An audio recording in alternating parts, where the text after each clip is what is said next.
Narayan, Campus Ambassador, PCGT. We would like to welcome all of y'all to the dialogue on Constitution of India, a symbol of unity, as a part of PCGT Conclave, organized by PCGT in association with Praveen Gandhi College of Law. It gives me immense pleasure to introduce PCGT. Public Concern for Governance Trust is a registered trust founded by Mr. Julio Ribeiro, Dr. R.K. Anand, and late Mr. B.G. Deshmukh to increase public participation and activism towards creating a more transparent and efficient governance system. PCGT works towards good governance, containing corruption, and upholding and inculcating values and enhancing the feeling of Sadbhavna in the citizens. In furtherance to this vision, PCGT has started the Youth for Governance program in 2012, the Campus Ambassador program in 2019, and the Lead Campus Ambassador program in 2020. The Kuch Aur program is central at instilling moral values in school students. PCGT has also done tremendous work to sensitize the citizen regarding the Right to Information Act through various seminars and workshops. Now it gives me immense pleasure to introduce Praveen Gandhi College of Law. Shri Vile Parle Khelwani Mandal is a public charitable trust registered under the Societies Act 1860 and Bombay Public Trust Act 1950. SVKM has always been committed to the cause of providing high quality education at various levels. The SVKM's Praveen Gandhi College of Law was established in the year 2004 and is affiliated to the University of Mumbai. Praveen Gandhi College of Law aims at giving students exposure to experiential learning in varied fields of law, and in this regards have conducted various workshops and seminars. Unity and diversity has been a hallmark feature of Indian society and culture since ages. However, with rising instances of communal hatred, it is essential for the youth to understand, evaluate, and implement this feature in their day-to-day life. We at PCGT strive to promote Sadbhavna in citizens and ethical values among the youth. In furtherance to this mission and vision, PCGT's lead campus ambassadors have organized the maiden edition of the PCGT Conclave, which is hosting attendees of various age groups through a variety of events like Oxford debate, paper presentation, and dialogues on various aspects of unity and diversity, ranging from the lesson from the past to its relevance in the current times. It gives me immense pleasure to introduce our founding trustee, Shri Julio Ribeiro, sir. Sir graduated in Commerce and Law from Mumbai University. Sir had joined the Indian Police Service in the year 1953 and rose to the Commissioner of Police Mumbai from February 1982 to May 1985. Later, Sir served in quick succession as Director General, Central Reserve Police Force, Director General of Police Gujarat, Special Secretary to the Government of India's Home Ministry, Director General of Police Punjab, and finally the advisor to the Governor of Punjab. Besides other awards, Sir is a recipient of the prestigious Padma Bhushan in the year 1987. Post retirement, Sir was also appointed as the ambassador to Romania, where Sir served for 4 years from 1989 to 1993. The then Prime Minister Shri Atal Bihari Vajpayee ji had asked Sir to be the governor of Jammu and Kashmir, but Sir declined because of his involvement in social work and in his native city of Mumbai. Sir heads the Mohalla Ekta Committee, which seeks to bring about communal harmony between the diverse communities in the city of Mumbai. Sir, we would like to call upon you to please give the welcome address. Over to you, sir. Thank you. Thank you, Vignesh. Uh, you have already done quite a bit of introduction, particularly of why we are holding this conclave for the young people whom we interact with almost throughout the year. Uh, our chairman, Mr. Raja, has requested me to give the opening remarks, which normally he does as a chairman of the trust. And he asked me to do so because I happen to know Aspi Chinoy. When I asked him to speak on this occasion, he said, look, I'll do it only on one condition, that you will not try to interfere with what I say, and I'm allowed to speak my mind. I said, we always call speakers who speak their mind. We want the young people to hear them and to make their own judgment, to make their own this. We do not interfere with with their political and other proclivities, but we have to hear everybody and then make up our mind. That is what young people should do.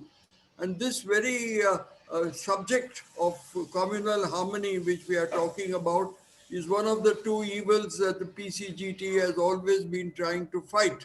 The other evil being, of course, corruption, which is our main cause for concern here in this NGO. The Mohalla Committee fights against communalism. And communal hatred has now reached a very unfortunate level, which I think all of us should understand and try to contest. Because unless young people understand the nature of what is happening, they will not be able to face it. Now, uh, about Mr. Aspi Chenoy, he is not new to PCGT. If I do not know whether he remembers, after all, he is a busy man, a very leading lawyer, and also a great pro bono lawyer. Because I remember the first time we approached him, it was BG Deshmukh, myself, Jason Dikuna, and Alec Padamsi. We asked him to please uh, fight our PIL about these Bombay buns. And he took up the case and we won it. And the people who had called the bund were both fined 20 lakhs each because they use violence in order to enforce the bund. Whereas if they call for a bund and people voluntarily close it, that's a different matter, but not at the cost of stones and other types of violence that they are subjected to. So after that, we called him again to talk to these young people, particularly those who were studying law, because we have a number of students. Most of them who interact with us are law students, and we had called him to talk on ethics of the legal profession, along with Justice our Sri Krishna and Darius Khambata, who was then the Advocate General of Mumbai. So Aspi has always been kind to us and come and tried to interact with young people. And it is good for young people to hear what these senior people think and how they react to events in this country. And that is what PCGT is trying to do to make young citizens good citizens and good human beings, more than that, good human beings, so that they are able to withstand any kind of pressures that are put on them. So I welcome Aspi on this occasion. Give the mic back to Vignesh, or who is going to introduce Yes, the speaker. Thank you. sure, sir. Thank you so much, sir. Now I'd like to call upon Campus Ambassador Rahul Balakrishna to introduce our speaker for the day, Aspi Shenoy, sir. Yeah, thank you, Vignesh. Greetings to everyone. This is PCGT Campus Ambassador Rahul Balakrishna, and I take it as an honor to introduce Mr. Aspi Shenoy, sir, an alumnus of the Government Law College, Mumbai. Mr. Aspi Shenoy, sir, commenced practicing law at the Bombay High Court, the Supreme Court of India, and other high courts in the year 1977. He has been designated as a senior counsel, and his practice has been focused on constitutional law and administrative law cases. He has appeared in a number of cases to considerable public importance. Over the last decade, he has also participated in a number of international commercial arbitration courts held in London and in Singapore. He has appeared in the Dwarka Das Maftia case relating to the applicability of constitutional limitations on the role of state and public authorities as a landlord. The Vodafone taxation case, which resulted in the retrospective legislation of tax overseas transfers of shares controlled by an Indian company. Holding political parties accountable for public losses caused by calling and enforcing bunds, and the challenge to the Maharashtra Amendment Act of 1995 prohibiting the possession and consumption of beef. He has also appeared in the Balco case, which resulted in a much needed course correction from the Bhatia judgment, and in a number of petitions challenging, defending domestic awards, and in a number of petitions seeking enforcement of foreign awards.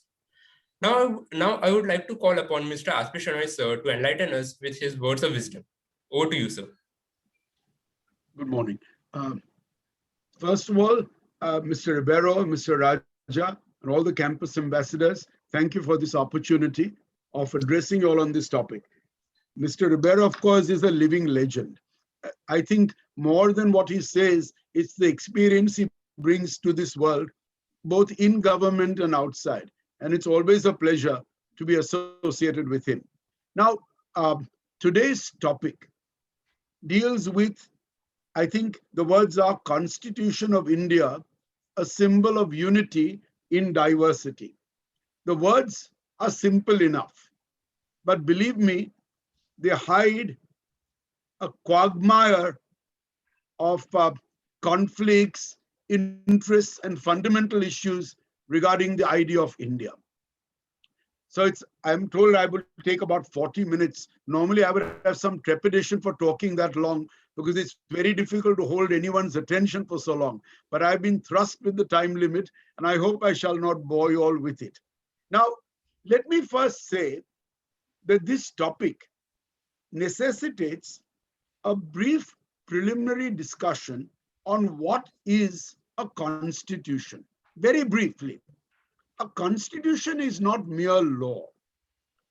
It is, in fact, basically and inherently a political document. From it flows law. The Constitution, or all constitutions, embody social and political views, hopes, and aspirations of a time, as expressed by the Constituent Assembly. Constitutions also necessarily embody compromises of conflicting social and political forces and demands. Also, it must be remembered that although the words of a constitution do not change, a constitution often changes because the views of constitutional institutions like superior courts have a great impact on the content and perspective of a constitution. Just to give you an example, but to stray a little bit from India just for a few minutes to America, where everyone talks of the great American Constitution and its ability for the emancipation and equality of all races and colors. Justice Hugo Black said it very well when he said this great American Constitution, which everyone lauds, also kept his people, colored people, in slavery for 200 years. So constitutions often say one thing, but they often do another. The Constitution has not changed in America.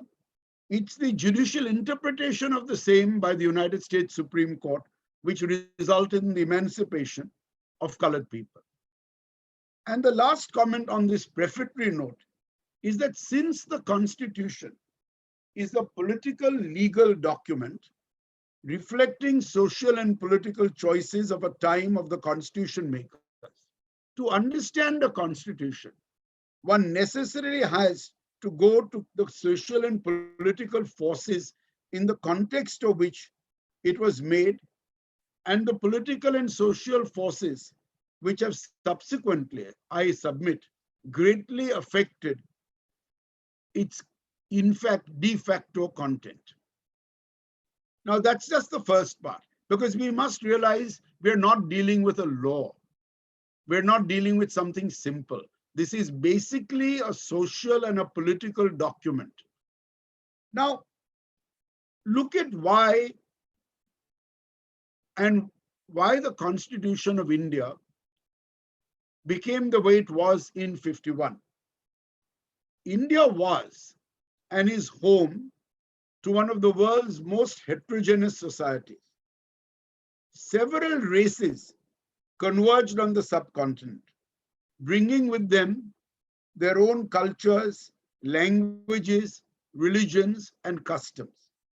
In an article he wrote, Justice Aftab Alam wrote, and I thought it was worth quoting because it puts it better than I could, that India is home to 8 major religions of the world. The Constitution of India recognizes 22 languages as Indian languages. Indians speaking the same language may belong to different religions. Conversely, Indians belonging to the same religious group may come from different ethnic stocks, may speak different languages, dress differently, eat different kinds of food in entirely different manners, and may have completely different social and economic concerns. So it is this heterogeneous hodgepodge which is the crucible from which the Constitution came. The first legal or quasi-legal political step in this regard was made in 1931, when the Congress Party, at its Karachi session, affirmed the ideas of religious liberty and adequate protection to minorities, and asserted emphatically that the state shall observe neutrality in regard to all religions. On March 31st, 1931, while moving the resolution on fundamental rights in the open session of the Congress at Karachi, Mahatma Gandhi spoke on the issue, and his words bear repetition. Though Islamic and Aryan cultures are not mutually exclusive, he said, you must recognize that Muslims look upon Islamic culture as distinct from Aryan. Let us therefore cultivate tolerance. Religious neutrality is important, and Swaraj will favor Hinduism no more than Islam, nor Islam more than Hinduism. Let us from now on adopt the principle of state neutrality in our daily affairs. This resolution, it is often stated, is the genesis of the attitude adopted by those who framed the Indian Constitution 20 years later, embodying in it the guarantee of religious equality and neutrality. But it's never a straight line. It requires to be pointed out that even at this time, there was a different stream of thought, queer the nature of India. In contrast to the Congress's views and stance, the Hindu Rashtra ideology, first enunciated in the 20s by Savarkar in his book Hindutva, Who is a Hindu?, defined India culturally as a Hindu country and proposed to make it into a Hindu Rashtra. Savarkar and his Hindu nationalists viewed India as a Hindu nation state, not only because Hindus made up about 80% of the population, but also because Savarkar and his kind viewed Muslims and Christians as products of foreign invasions or denationalizing influences. If we move ahead to the 1940s, both Muhammad Ali Jinnah and Savarkar were proponents of a two-nation theory.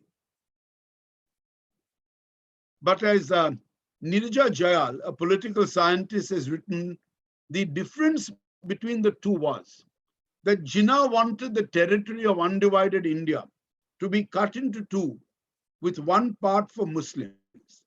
But Savarkar wanted Hindus and Muslims in the same land, but with the Muslim living in a subordinate position culturally and politically to the Hindu.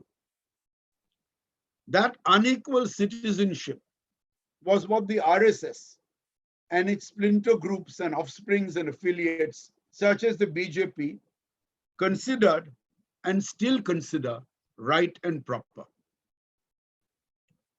The partition of India in 1947 emphasized the great importance of secularism. I'll use the word now and connote it as we go a little further, as even after partition, a large majority of Muslims, minority of Muslims, comprising about 1/10 of the Indian population, continued as citizens of independent India. I am not very sure, but I believe we have the second largest Muslim population in the world after either Indonesia or Malaysia. There were other important minority groups of citizens. In the circumstances, a secular constitution for independent India under which all religions could enjoy equal freedom and all citizens equal right, and which could weld together into one nation, the different religious communities, became an imperative and inevitable. Rajmohan Gandhi, writing on the partition, puts it very well. He said what took place in August 1947, and this is crucial to our understanding of the situation, was emphatically not the creation of two nations, one Hindu and the other Muslim. It was the separation of a contiguous Muslim majority area in the subcontinents northwest and east. Later, Pakistan indeed chose to become an Islamic nation, but India remained a nation for all, with equal rights firmly entrenched in its constitution for all its citizens, irrespective of religion, race, gender, or caste. Though the two-nation theory was indeed advanced by the Muslim League after March 1940 and by the Hindu Mahasabha from 1937, India's 1947 partition did not validate the two-nation theory. After the untimely assassination of Gandhiji at the hands of Godse, a Hindu Rashtra fanatic, national leaders like Jawaharlal Nehru, Maulana Azad, Dr. Ambedkar, and others tried their best to see that the secular character of the nation for which Gandhi had given his life was preserved.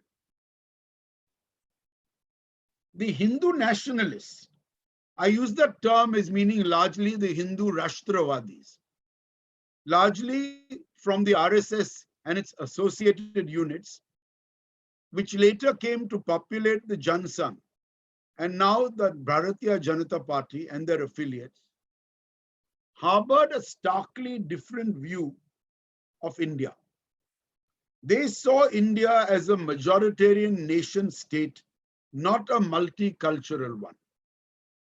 That I am making it clear that at no time did the RSS contemplate the exclusion or expulsion of Muslims from India.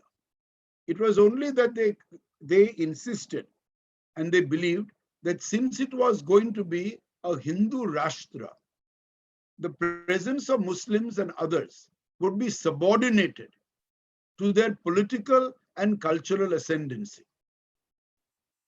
They also believed that as the Muslims had got Pakistan, it was only right and fair that the Hindus would get a Hindustan or a Hindu Rashtra. Accordingly, in 1947, at the time of independence, there were two competing visions of India. The first saw India as a secular state, not in the sense of the Western term of secularization, that is an aesthetic or irreligious state, but as a state which would treat all religions and communities equally. And the other, which saw India as a majoritarian Hindu state, a Hindu Rashtra rather than a multicultural state based on equality. However, at the time of independence in 1947, and in the formation of the Constitution of India, those who saw India as a plural and secular country clearly prevailed over those who wanted India to become a majoritarian Hindu state. However, it is important to note that the word secularism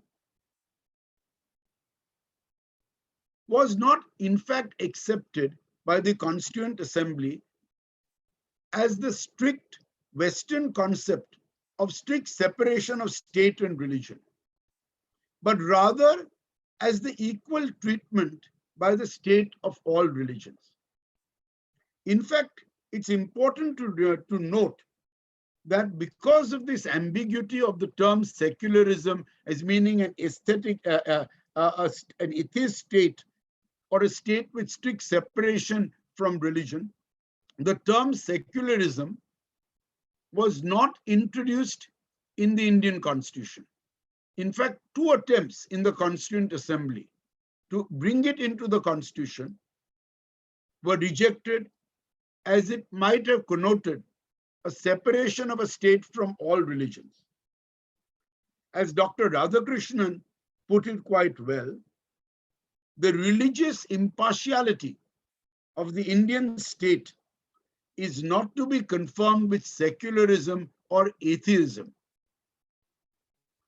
The Constituent Assembly, being aware of the dangers of communalism, passed the following resolution on April 3rd, 1948. I'll quote it because it is really one of the founding documents. They said, whereas it is essential for the proper functioning of democracy and growth of national unity and solidarity, that communalism should be eliminated from Indian life, this assembly is of the opinion that no communal organization which by its constitution or by exercise of discretionary power vested in any of its officers and organs admits or excludes from its membership persons on grounds of religion, race, and caste, or any of them, should be permitted to engage in any activities other than those essential for bona fide religious, cultural, social, and educational needs of the community, and that all steps, legislative and administrative, necessary to prevent such activities should be taken. In the post-independence years, Nehru, as the country's first prime minister, and the Congress party supported the Indian version of secularism, i.e., not the strict separation of state from religion, but the equal treatment of all religion, the equality of all religions. This was designed to hold the country's disparate communities together under one roof. And Nehru often stated that India's cultural composite culture was one of its greatest strengths.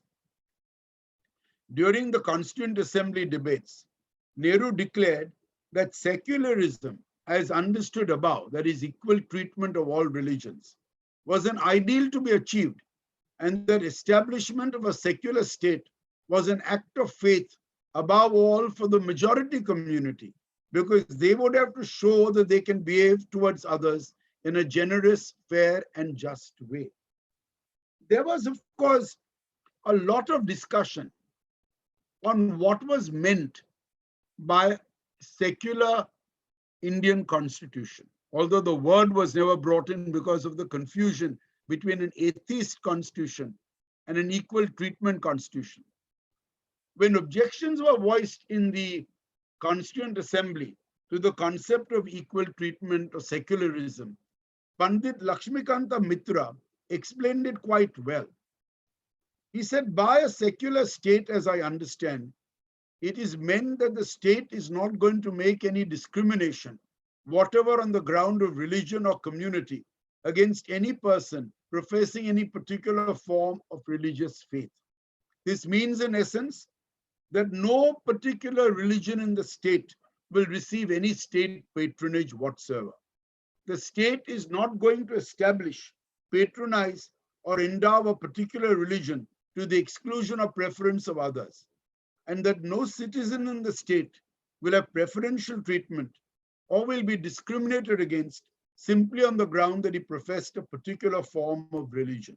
He continued, in other words, in the affairs of the state, the preferring of a particular religion will not be taken into consideration at all. This I consider to be the essence of a secular state. At the same time, we must be very careful to see that in this land of ours, we do not deny to anybody the right not only to profess or practice, but also propagate their religion. Dr. Ambedkar, as chairman of the drafting committee and in his speeches in the Constituent Assembly, repeatedly cautioned that India was not yet a consolidated and integrated nation, but had to become one. He therefore ensured while drafting the Constitution that adequate safeguards were provided in the Constitution to protect the secular character of the country and to check divisive forces so that the interests of minority, religious, linguistic, and ethnic groups were not prejudiced. Ambedkar, along with Nehru, weaved Gandhiji's concept of equal treatment into the constitutional fabric. Nehru and Ambedkar successfully proposed and got approved a form of composite culture that we in India call secularism. They ensured that the Constitution, and this is rather important, defined the nation politically as comprising all those who inhabited the Indian territory and as a place where all citizens were equal. It was birth, circumstance, and domicile, and not religion or culture, which defined Indian citizenship under the Constitution as drafted. Nehru outlined his views on the subject when he said, "We talk about a secular state in India. It's perhaps not very easy even to find a good word in Hindi for secular. Some people think it means something opposed to religion. That obviously is not correct. What it means is that it's a state which honors all faiths equally and gives them equal opportunities." M.C. Setalvad, the great jurist, in his lecture on secularism, pointed out that the debates in the Constituent Assembly leave little doubt that what was intended by the Indian Constitution was not the secularization of the state in the sense of its complete dissociation from religion or the complete separation of religion and state, but rather a state which treated all religions alike and displayed benevolence towards them with an attitude of religious neutrality with equal treatment to all religions and religious minorities.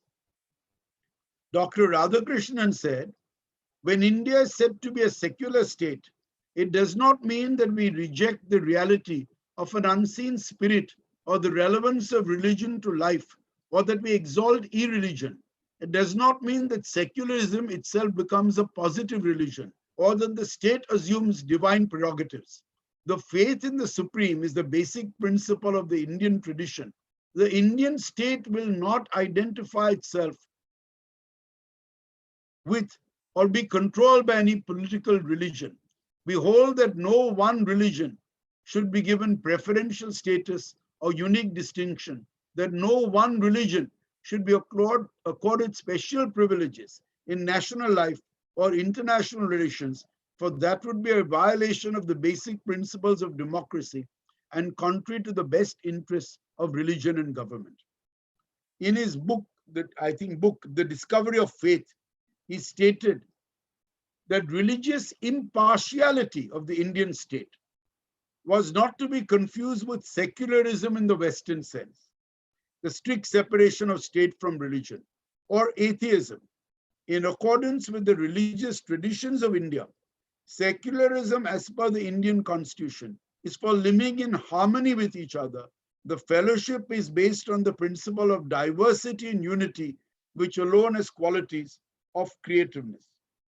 Justice Alam, in his article, points out that under the Indian Constitution, secularism involves a plural establishment of religion, with the state maintaining a principal distance, or as some call it, equidistance from all religions. The final constitution, as approved by the Constituent Assembly, makes no reference to secularism, but by diverse provisions embodied in the principle of religious neutrality, and equal treatment to all religions and religious minorities. The preamble itself speaks of liberty of thought, expression, belief, faith, and worship. While granting this liberty, the preamble promised equality of status and opportunity. It also spoke of promoting fraternity, thereby ensuring the dignity of the individual and the unity and integrity of the nation. While giving to its citizens liberty of belief, faith, and worship, the Constitution clearly precluded discrimination on grounds of religion, vide Articles 15 and 16. Pursuant to the goal of secularism, the Constituent Assembly adopted clauses 13, 14, and 15, corresponding to Articles 25, 26, and 27, which engrafted and embodied the principles of freedom of religion, of conscience, and the right to profess, practice, and propagate religion. All these provisions, and I'm not going to go seriatim through them because that's hardly the purpose of this discussion, by implication, clearly prohibited the establishment of a state religion or a theocratic state. It prevented the state from identifying itself with any particular religion or religious sect or denomination. The Constitution, by its terms, without using the word secularism, provided for equal treatment to all religions and religious sects and denominations. Now, consistent with this constitutional philosophy, Section 123(3) of the Representation of the People Act treated an appeal to the electorate to vote on the basis of religion, race, caste, or community of the candidate or the use of religious symbols as a corrupt practice.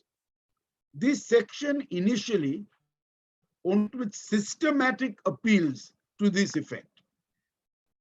It was then amended to cover even a single instance, and the term systematic was deleted. Accordingly, under 123(3), even a single instance of such a nature is a corrupt practice enough to vitiate the election of a candidate. Subsection 3A also provides that promotion of or attempts to promote feelings of enmity or hatred between different classes of citizens of India on grounds of religion, caste, race, community, or language is a corrupt practice. So this is how we started out in the Constitution. I fast forward to 1973, where a 13-judge bench of the Indian Supreme Court, in the case of Keshavananda Bharati, which dealt with Parliament's power to amend the Constitution. It had been propounded by the government that the power was absolute, that Parliament could amend any and every part of the Constitution without limitations.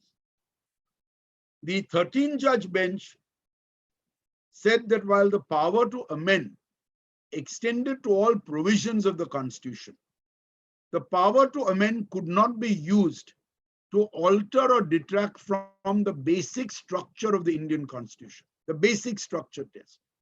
And more important, amongst the aspects the court held to be the basic structure was the secular character of the Indian state. And that's 13 judges. In 1976, just 3 years later, the 42nd Amendment of the Constitution of India expressly added the word secular in the preamble of the Constitution, but provided no definition of the term in its body.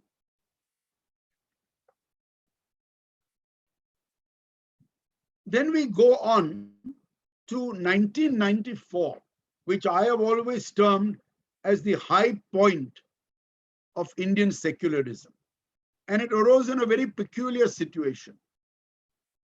The Babri Masjid had been demolished in December 1992.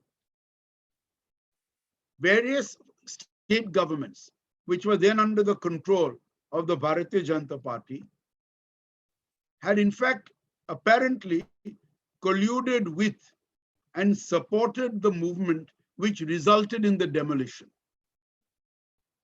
The central government had invoked Article 356 and had dismissed 4 state governments. I think it was Madhya Pradesh, Haryana, Uttar Pradesh, and I'm not sure which was the 4th, and had brought in precedence rule. This had been challenged in the Supreme Court. And the Supreme Court, in the Supreme Court, the government of India defended its actions in the following terms. They put a white paper. The ministries heading the administration in these states could not be trusted to adhere to secularism when they had admittedly come to power on the political plank of constructing the Ram Mandir on the site of the mosque by relocating the mosque elsewhere, which meant by destroying it, and then reconstructing it in another place. This was particularly so when by its actual deed on December 6, 1992, the party in question demonstrated what they meant by their political manifesto. It was facile thereafter to contend that the party only wanted to follow a constitutional mean to pursue the goal of constructing the Ram temple on the site. The destruction of the mosque was a concrete proof of the creed which the party in question wanted to pursue. In such circumstances, the ministries formed by the said party could not be trusted to follow the objective of secularism, which was part of the basic structure of the constitution and the soul of the constitution. This was a bench of 9 judges, short only of the 13 in Keshavananda. I will tell you what they said, but I want to first summarize it. Not only did they reaffirm the secular nature of the state as being part of the basic structure of the Constitution of India, they said further that political parties could not in any way speak or act or attempt to go contrary to this constitutional goal and ideal, and that they were also precluded from in any manner acting so as to undermine the secular spirit of the Indian state, and that if they didn't, the government of India would be fully justified in dissolving those governments and taking over the state.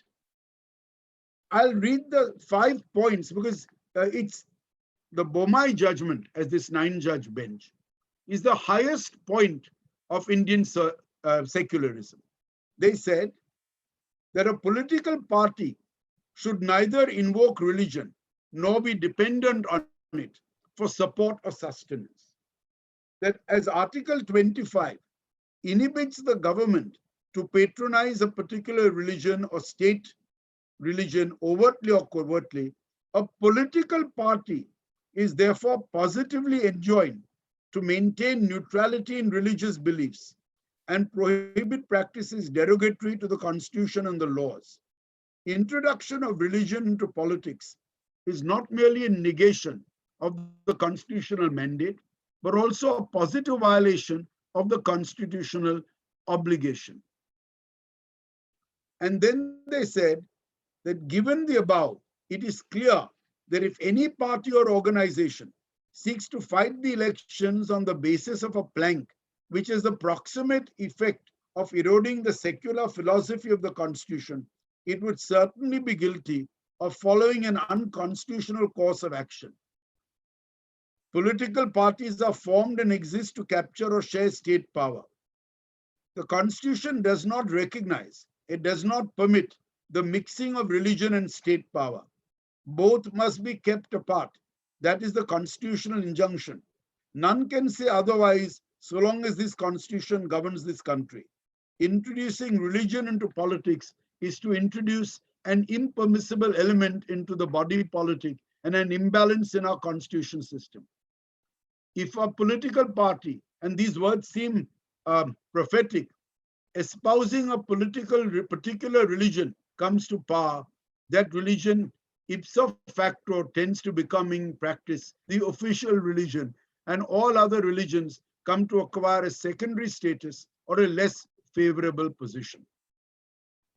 Justice Alam, in his article, while referring to the Bommai judgment, points out that the court reiterated that secularism was the basic feature of the constitution, and further held that in case a state government acted contrary to the constitutional mandate of secularism, or worse still, directly or indirectly subverted the secular principles, that would tantamount to failure of the constitutional machinery, and the state government would make itself liable to dismissal under Article 356.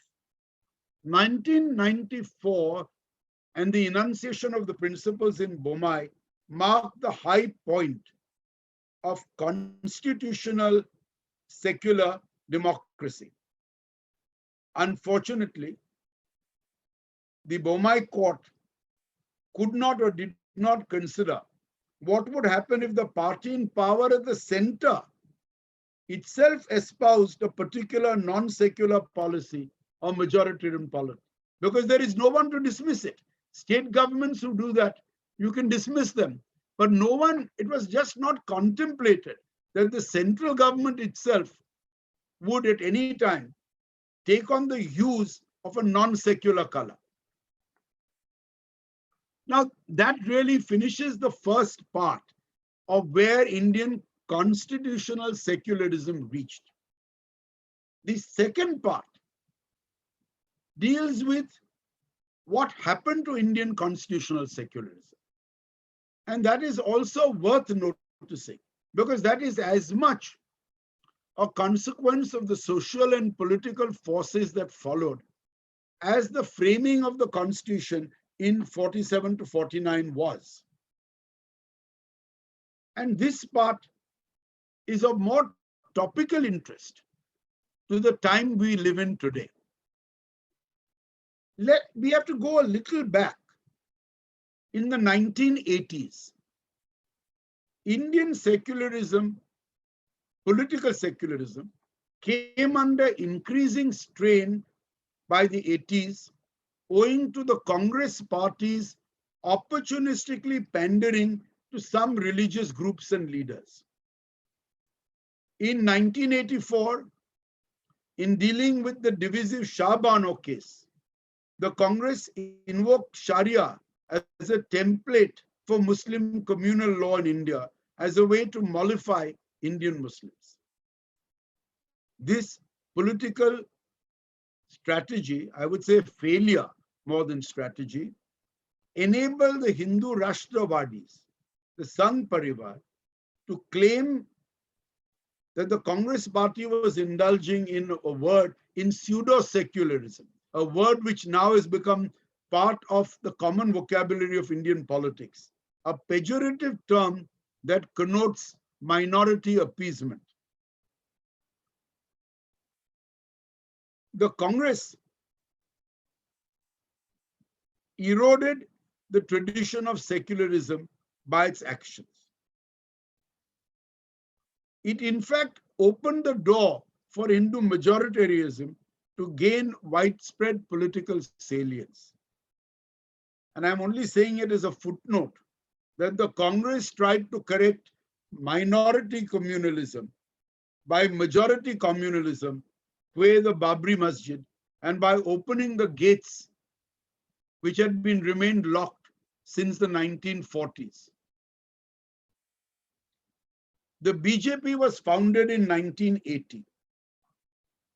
It had originated from the Jansangh, which had merged with the Janata Party in 1977 and then splintered off 3 years later. The BJP adopted the planks of Hindutva, minority appeasement, and that much touted word pseudo-secularism. In the 1990s, it capitalized on the Ram Mandir Ayodhya movement. It first contested elections in 1984. It had contested 224 seats and won just 2 seats and a vote share of 7.4%. In that election, the Congress had 404 seats and a 49.1% vote share. In 1989, the BJP contested 225 seats and now won 85 seats, and its vote share increased to 11.4%. In the same election, the Congress won more than 2.5 times that, 197 seats, and a vote share of 35.93%. However, following the Rath Yatra in 1990, in the 1991 general elections, its strength increased to 120 seats and a vote share of 20%. In 1996, just 2 years after the Bomai judgment of 1994, the Supreme Court had before it 4 appeals in which the Bombay High Court had voided the elections of, I think, 4 Shiv Sena candidates for indulging in the corrupt practice by making appeals for votes in the name of religion. The Supreme Court dismissed one of the appeals by Dr. Prabhu, Ramesh Prabhu, but allowed the 3 other appeals, restoring the elections of the 3 appellants. These decisions, now commonly referred to as the Hindutva judgments, are highly significant for what happened thereafter. And among them, the most important one is the Manohar Joshi case. In Manohar Joshi's case, in his election speeches, he had in fact categorically said that the first Hindu state will be established in Maharashtra. The Supreme Court, studiously avoiding any reference to the Bomai judgment, in 1996 reversed the decision of the High Court and restored the elections of the appellants by observing, and I quote because it is so difficult to understand it, so I'd rather quote it, that a mere statement that the first Hindu state will be established in Maharashtra is by itself not an appeal for votes on the ground of religion, but the expression at best of such a hope. Someday, when the legal history of India is considered, maybe we'll be able to understand what the judges meant by these lines. The court then went much further, and it used the words Hindu, Hinduism, and Hindutva interchangeably as a way of life, and observed that these terms were not amenable to precise definition, and no meaning in the abstract could confine the term Hindutva to the narrow limits of religion. The court observed the term Hindutva is related more to the way of life of people in the subcontinent. It is difficult to appreciate how, in the face of prior rulings, the term Hindutva or Hinduism per se in the abstract can be assumed to mean and be equated with narrow fundamentalist Hindu religious bigotry. Interestingly, as I said, the court of 3 judges studiously avoided any reference to the 9-judge bench in Bomai. The Hindutva decisions conflated or equated Hindutva with Hinduism and a way of life, and thereby, by a play of words, purged it of the elements antithetical to secularism. On this base, the court reversed the High Court verdicts which had struck down the election victories of the Hindutva proponents. I see this as a turning point for what comes thereafter. These decisions of the Supreme Court of India opened the door for wide, strident Hindutva politics and irreversibly changed the context of Indian politics. From just 2 seats in 1984, the BJP won 161 seats and became the largest party in the Lok Sabha in 1996. The progress of Hindutva politics is required to be noted to get a chronological frame in which you show the deterioration of the Indian secular character. In 1996, as I stated, the BJP capitalized on the Ram Mandir Ayodhya movement and became the single largest party in the Lok Sabha by winning 161 seats, but yet getting only 20% of the vote share. The Congress got only 140 seats, but an almost equivalent to a vote share of 20%. In 1998, the BJP increased its seat tally to 182 seats and formed the NDA government, which lasted 13 months when it lost a no confidence motion by a single vote.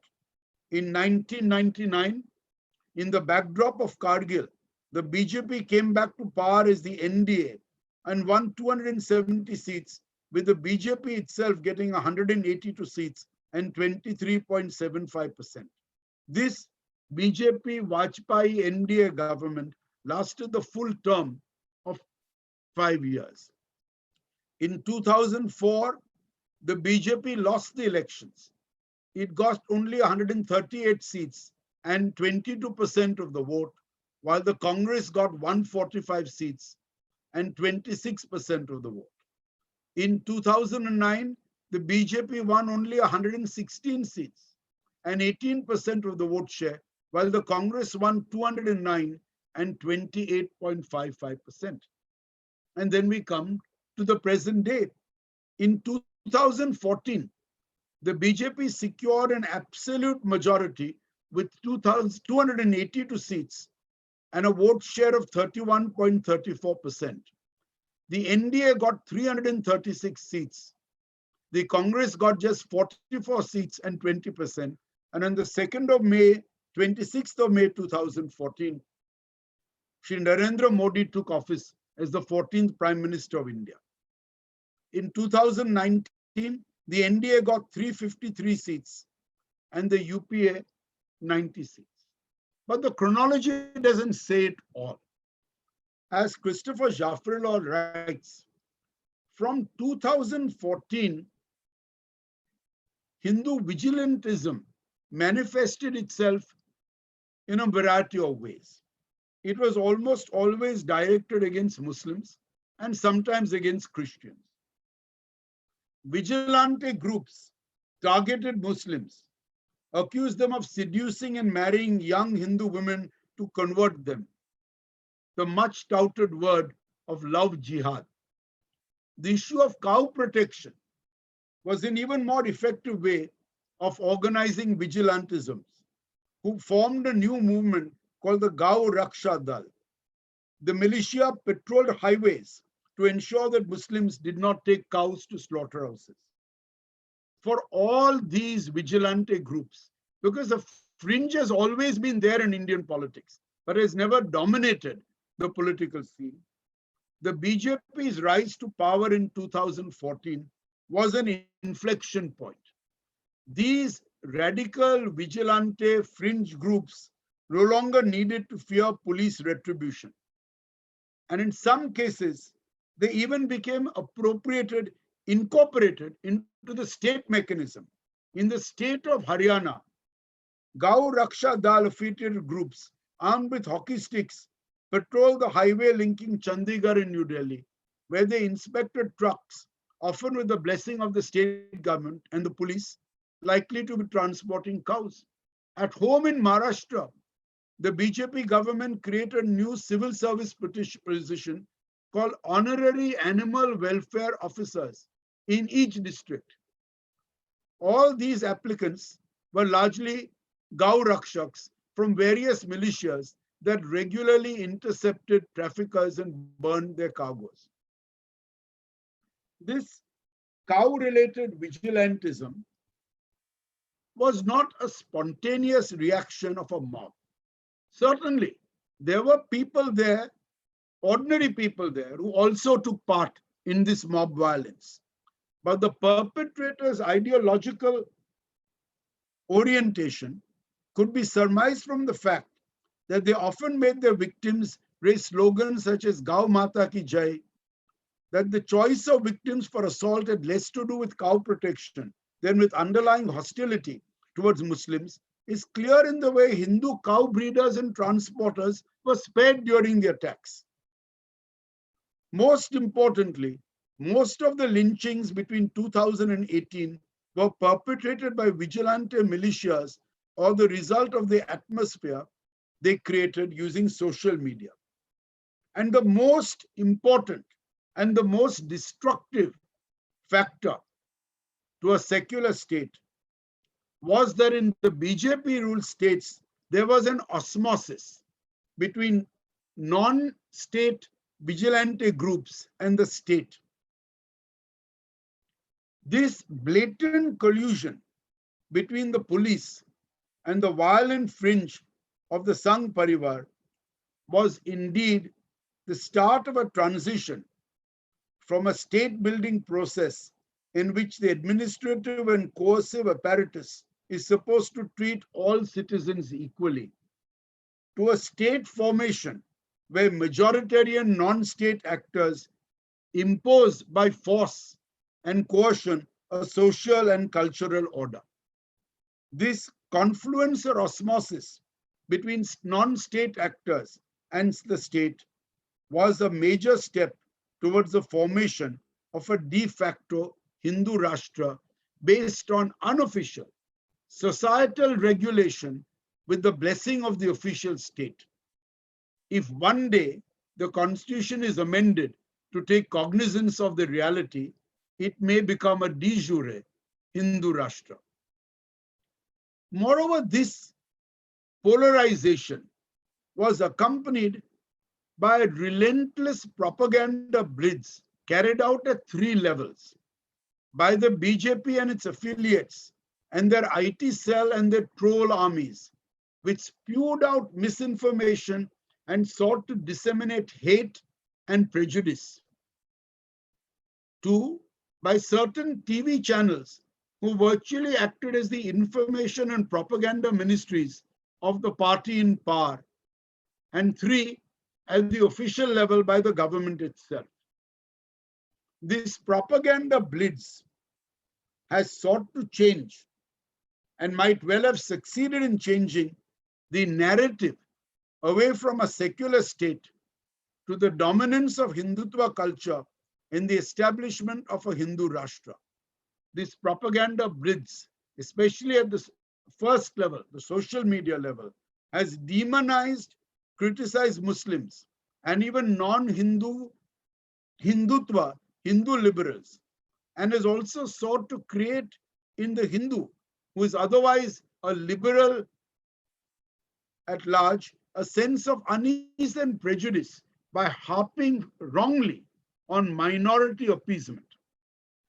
As Prashant Bhushan wrote recently, the RSS and the BJP's success over the past 6 years is owed in parts to its adept poisoning of the public discourse. Politicians, indoctrinated media outlets, and squadrons of social media trolls lie, polarize, and demonize all day long. Among their stratagems is the invention of categories of abuse for their opponents to convey with a single label why such people should not be trusted to have India's interests at heart. Prostitute is one term applied to liberal journalists of all castes and creeds to accuse them of selling their coverage for money or influence to the liberals. Secular, SICKULAR, is another, born of the RSS's opinion that Indian secularism is a demented version of minority appeasement.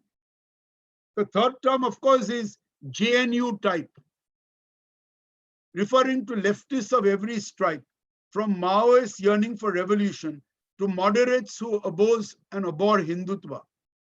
JNU types are slotted into the mother category, anti-national.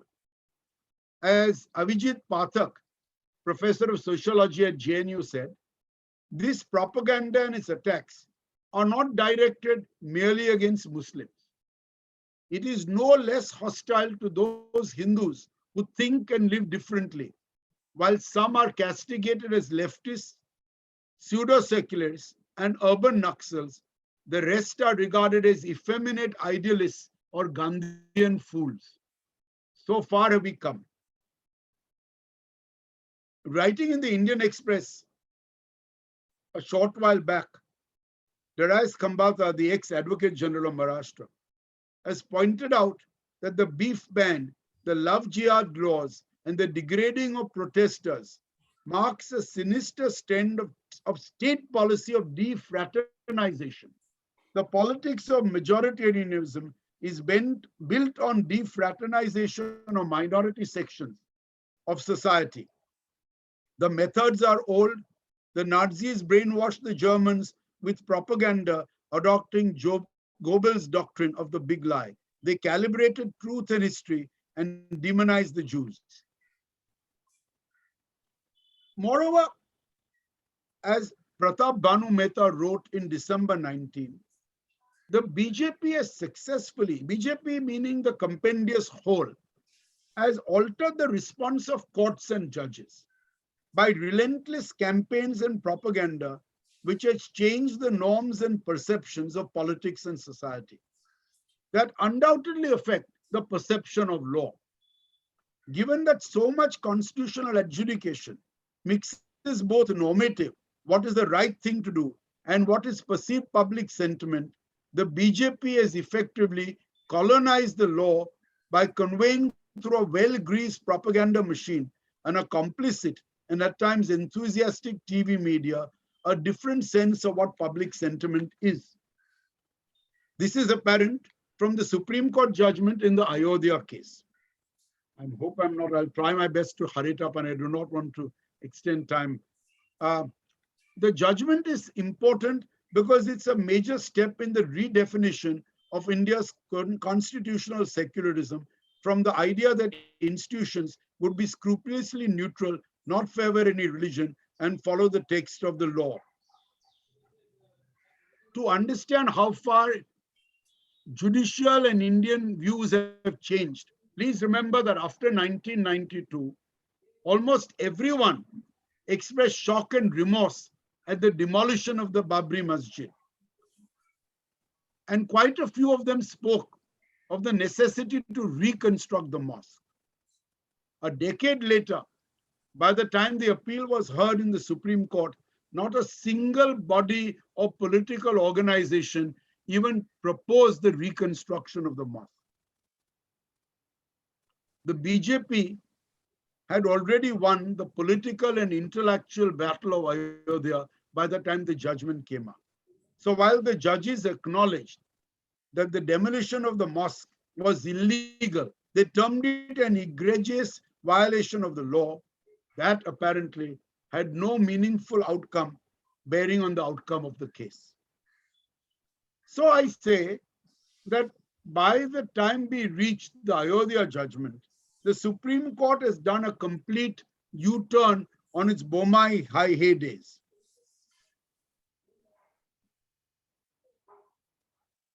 And this, in a way, has allowed it to be complicit in the steady, continuing, and accelerating degradation of our secular democratic processes and democratic institutions.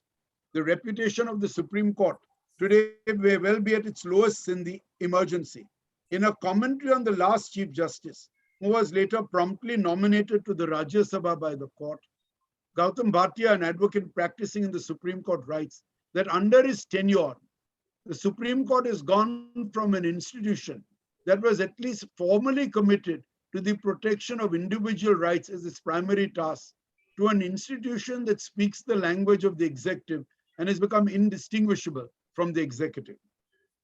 Pratap Bhanu Mehta, a political commentator, has observed that the Supreme Court has badly let us down in recent times through a combination of avoidance, mendacity, and a lack of zeal on behalf of political liberty. And very recently, Suhas Palshikar writes that this political transformation would not have been so easy without the willingness of the judiciary to look the other way and occasionally join the project. As the forces of authoritarianism and sectarian bigotry continue to gain momentum, and this country's constitutional framework and secular institutions crumble, the Supreme Court does little or nothing it studiously declines to hear and decide petitions challenging the government's actions. I do believe that the verdict of history on the court's inaction and abdication of its constitutional role will be harsh. From time to time, the Prime Minister comes up with catchy slogans, paying politically correct lip service to the idea of inclusiveness.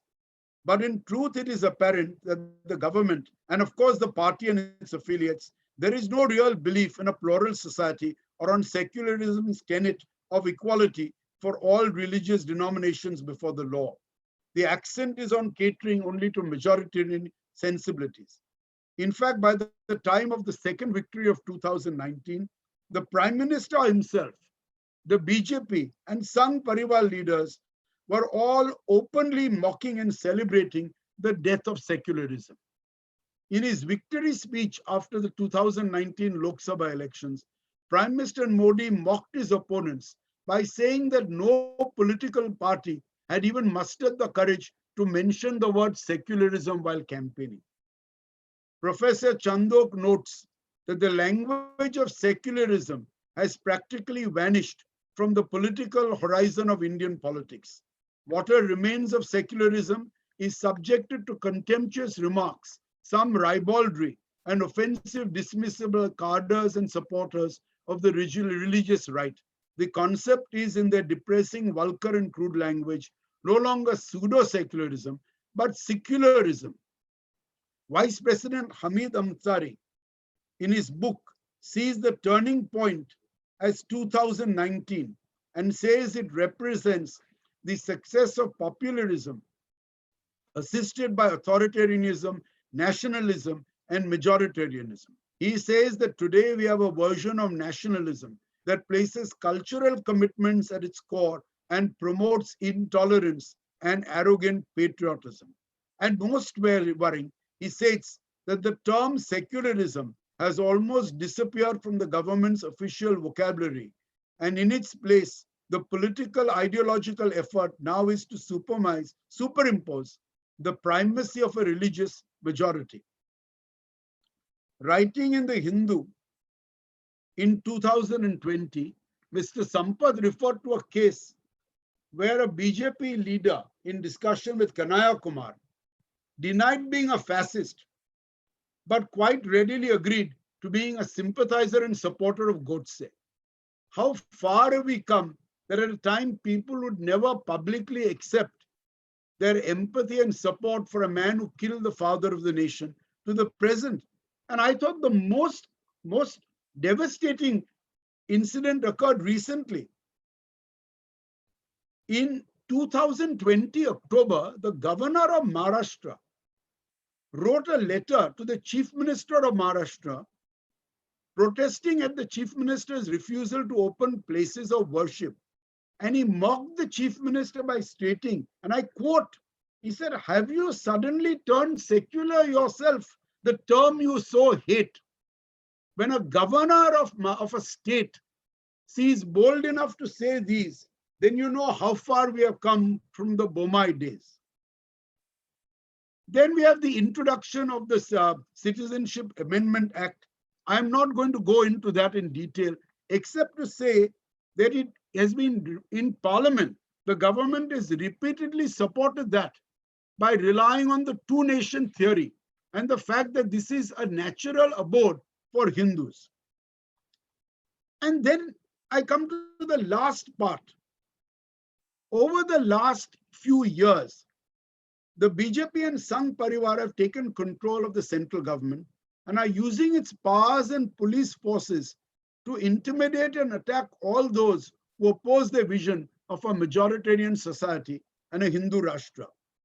The Delhi riots, the provocative hate speeches of BJP leaders, the government and the additional Solicitor General's refusal to even file an FIR against them on the ground that the time was not appropriate to do so.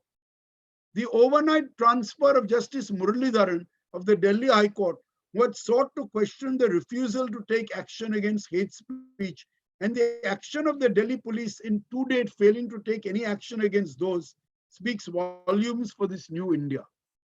The Jamia Millia case, where the Delhi police stood by and allowed and escorted ABVP goons into the campus and allowed them to attack those protesting against the CIA makes clear the osmosis and collusion between the police and the ruling dispensation.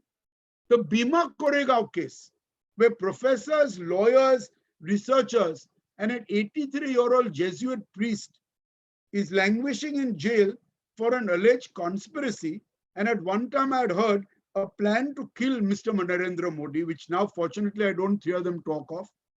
Significantly, this was initiated by the Maharashtra police at the instance of the BJP government, which was then in power.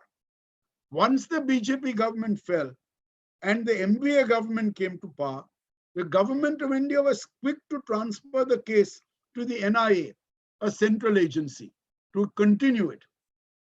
We have seen in the last year that for a period of 3 months or more, the NIA, the CBI, the EOW all targeted the hapless Riya Chakravarti and her family regarding the Sushant Singh suicide case. She was vilified by planted leaks and had to spend more than a week in custody. TV anchors on Times Now and Republic TV vented their spleen every evening with cries of arrest Riya Chakravarti, apparently in a view to divert attention from the grim reality in which the country had landed by a totally misguided national lockdown and the imminence of the BR elections. Shortly thereafter, it all just disappeared and died. You don't hear Riya Chakravarti or Sushant Singh on Republic TV or Times Now. The central agencies have also stopped leaking material. Their purpose was done. They have not even filed a final report. Or take the recent toolkit case, which I venture to comment on, because it resulted in the arrest of a 22-year-old on a Sunday morning in Bangalore. To anyone who knows the net, a toolkit means only a collating of background facts and a proposed response or a course of action. The toolkit is an innocuous framework for protesting government's action, re the farmers' agitation, by Twitter, internet protests, and by supporting the farmers' protests. However, this has been projected by the government or the Delhi police at their instance into a sinister campaign to defame India. I find those words amazing. The protest is not against India. It is against the Indian government. But the Delhi police today sees no difference between the Indian government and India. And accordingly, they charge this 22-year-old with sedition and most laughably for creating enmity between communities. The Delhi police knows, I'm quite sure, because IPS officers, as Mr. Ribeiro can probably vouch, are relatively very intelligent. And they know that she has not infringed any law. They know that she's not involved in any sinister plot to overthrow the Indian government. They know this because a simple search of what is a toolkit would have told them what it is. Similarly, the NIA knows that the Bhima Koregaon accused were not involved in any plot to overthrow the government or to assassinate the Prime Minister. So also in Riya Chakrabarti, did anyone have any doubt that the charges were baseless? They knew that the charges would not stick. But why do they do this? Because the purpose of the police under the government of India is not to secure convictions or to prevent violations of law. The point is to create an atmosphere of terror and intimidation such that a chilling effect is produced on all those who might wish to speak up and protest against this majoritarian, authoritarian trend. This, I believe, I've overtaken my time, but I'll take half a minute, that this concerted attack by Hindutva and majoritarian leaders, this osmosis between non-state actors, elements of the Sangh Parivar, and the state agencies such as Delhi Police, the NIA, the EOW, the blatant misuse of police forces, the virulent propaganda unleashed by the troll army and by complicit TV channels, coupled with the virtual abdication by the superior judiciary of its constitutional duty, has resulted in the Indian Constitution and its grand promises of justice, liberty, of thought and expression faith and worship, equality of status, of opportunity and fraternity being hollowed out. While the grand phrases continue to be there in the print of the Constitution, the basic premises of liberty, equality, secularism, and fraternity have been and are severely eroded by a majoritarian and authoritarian political machine, which has, with the help of seemingly unlimited funding, made a fine art of winning elections by polarizing and demonizing. I fear that while the language of the Indian Constitution remains unchanged with its promise of equality for all religions, de facto, the secular state, the secular Indian state, has already been lost. I have taken more than I should have, but I apologize for not being able to calibrate my timing. Thank you. Thank you very much, sir. With your permission, could we please take a few questions from the participants, which they have in the chat box? Certainly. Thank you, sir.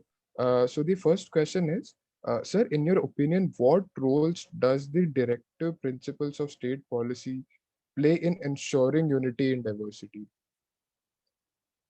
In fact, it's quite an interesting topic on constitution making. They say that constitution making always involves a compromise and a resolution of matters. And the common belief is that Part 4 or the directive principles embodied all those issues which in the heyday and the tensions of partition were not capable of a proper resolution, and which the Constituent Assembly and the founding fathers put in the directive principles in the hope that at a saner time and in a more distant time, these ideals of our society would be achieved. So the directive principles, of course, have a tremendously important role in re-emphasizing the nature of the Indian state envisaged under the Constitution. But they suffer from the same failure that the rest of the Constitution does. A constitution is as good or as bad as the institutions that man it, enforce it, and give color to it. Thank you very much, sir. The next question is, so what is your view on how the concept of secularism is viewed nowadays? I think I've already spent a lot of time in telling you how it is viewed by the political dispensation. It is best viewed by terms such as secular, pseudo-secularist. Regrettably, in a majoritarian wave, secular India seems to be slowly drowning. Of course, everyone knows what the Constitution says, but who is there to fight for the Constitution? Thank you, sir. The next question is, so do you think India in today's time is ready for a uniform civil code? I don't think you are going to say they're ready, in the sense that there is far less harmony and fraternity than there ever was. That is because the politics of India today is based on polarizing and demonizing a section of society. But you might well see a uniform civil code thrust down by majoritarian action. Thank you, sir. The next question is by Chetana Gaikwad. She asked, what is your opinion regarding the political parties giving patronage to the Ram Mandir? Is it not violating the spirit of secularism? Of course, there is little doubt. See, the manner in which the whole Ram Mandir episode unfolded, from the action taken by the BJP and the Rath Yatras, from the manner in which the UP government under a BJP colluded and allowed the destruction to take place by stopping both central forces and local forces from acting, the manner in which the BJP then capitalized on this to make its political future, is clearly contrary. In fact, when I told you about Bomai, they said that relying on a program to demolish the Ram Mandir, the Babri Masjid, would be antithetical to Indian secularism, resulting in the demise of the states. But the problem is, it all ended in this interesting Supreme Court judgment, wherein where I'm not saying, I can't say guys, but where on the basis of so-called adverse possession, the court, while recognizing the egregious damage done by the wrongful illegal demolition, then proceeded to award the site back to the government of India virtually for construction of the Ram Mandir. Thank you, sir. The next question is by Agneya. She asks, so how do you think the compulsory imposition of Hindi will affect the diversity of other Indian languages? First of all, I don't, having regard to the north-south divide and the east divide, I don't think the compulsory imposition of Hindi will be very easy or will be attempted. But there is no doubt that Hindi has advanced tremendously in the last 40, 50 years as a national language. And there is no doubt, there is no reason why it should not. And in fact, Hindi is a unifier to that extent. So imposition is a problem. The gradual acceptance is very good. Thank you, sir. The next question is by Nawaz. The question is, how, according to you, sir, are religious terms like Hindu and Hindutva, are they associated with its religious core rather than a lifestyle? But regrettably, Hindutva is not associated as much with the Hindu religion as with Hinduism as a political force. I think if the Hindu was not himself liberal, tolerant, India would not, in 1947-49, have become a secular state, become a secular republic. What has happened is that while the liberalists rested on their laurels in the hope that a constitution would be immutable, those who did not believe in a secular state worked assiduously to undermine it by creating a sense of prejudice, a wrongful sense of prejudice amongst the majority community, and seeking to weaponize them in a political manner. I still believe that the majority of India does not subscribe to the Hindutva philosophy of political Hinduism. But the problem is the political system of Hindutva has today dominated and monopolized Hinduism. Due to paucity of time, we'll be taking one more question. So the final question is, so what are your views on the religious anti-conversion laws, and do they have a constitutional basis? They are part of the same agenda. No one is really worried about how many people get married, just as no one is really worried about how many cows get slaughtered or not. But this is an agenda. You use this to mobilize an attack. How many intermarriages are there? How many complaints have there been ever made successfully about any form of cheating or intimidation? This is an attempt to create politics and to create mobilization, to demonize the Muslim. I mean, if the man wants to marry a Hindu lady or vice versa, why should the state get involved in that? If there is cheating, if there is fraud, there are enough laws already to take care of it. The passing of these new laws is not to take care of a problem. They are a political agenda of majoritarian, authoritarian polarization. Let's be clear about it. I hope that these laws will be struck down. I believe that the high courts will. I am not so sanguine about the Supreme Court having regard to its past conduct. Thank you very much, sir. With that, we come to the end of the question and answer session. So it was a privilege to be able to moderate this question and answer session with you. With that, I request lead campus ambassador Rahul Balakrishna to please propose a vote of thanks. Thank you, Ayush. On being given the privilege to render the vote of thanks, I, Rahul Balakrishna, firstly would sincerely like to thank the speaker, Mr. Aspi Shenoy sir, for allotting his time for the dialogue and acquainting the attendees on the significance of the Constitution of India. I further thank the founding trustee of PCGT, Mr. Julio Ribeiro sir, for delivering the welcome address. I would humbly like to thank the chairman of PCGT, Mr. VP Raja sir, and all the other trustees to provide such a wonderful opportunity to the youth to gather vital knowledge that will provide advantages to them in the future. I would thank Praveen Gandhi College of Law for its support towards PCGT Conclave 2021 and to all the earlier events organized by PCGT. Finally, I would also like to thank all the attendees for being present in the dialogue.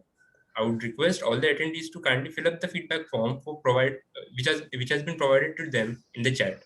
And as well, I would like to say to the attendees to please join us in the final round of the Oxford debate, followed by the closing ceremony at 5:30 p.m. Thank you. Thank you so much. Thank you. Thank you Mr. very Rivero. much. Yeah.